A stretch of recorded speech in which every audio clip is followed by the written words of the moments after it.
Já nevím, jedny stavebniny.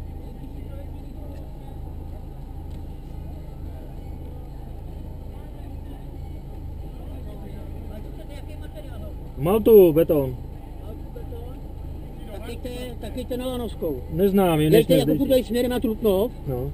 a až projedete kolem autobusového nádraží, tak po pravé straně projedete ten kruháč na tom autobusáku, pojedete dál a za druhou křižovatkou pravo taková je elektrická dílna a tam je sklad i na velký malty a betony cementy. Dobře. Na ten kopečku to je jakoby. Od toho kruháče to je jedna, druhá, třetí, čtvrtá odbočka, tam do toho dvora. Do takového dvora tam budete najít. Dobře, díky. Kam se poslal? Ne, já se tam ještě no, nádraží je tady kde, ale jsi viděl autobusový nádraží. Asi někde za rohem.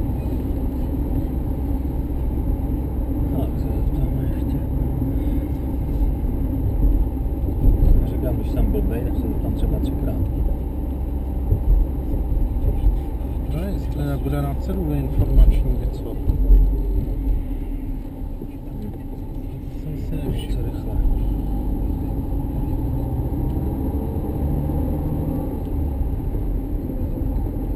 Tady toho bych se zeptal, ten vypadá tak divně.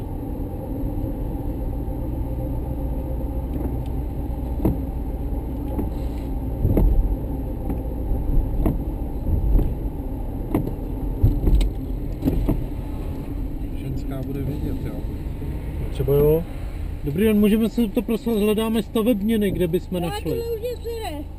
Takže si jenom ptá, že my tadyhle hlady šilháme, že nemáme co nic.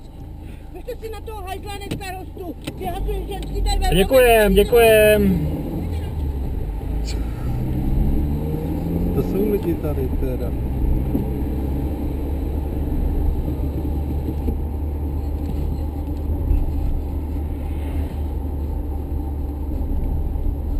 Tak se nám to vyser, tak mlče je to, knižu nevím a...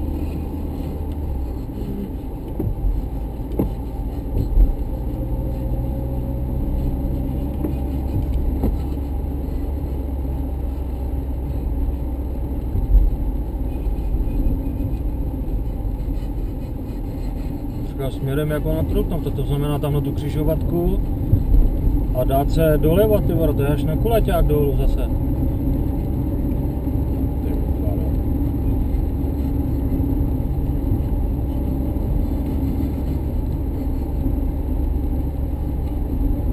Co chceme, no prostě stavebniny chceme, no to je taky otázka, jo.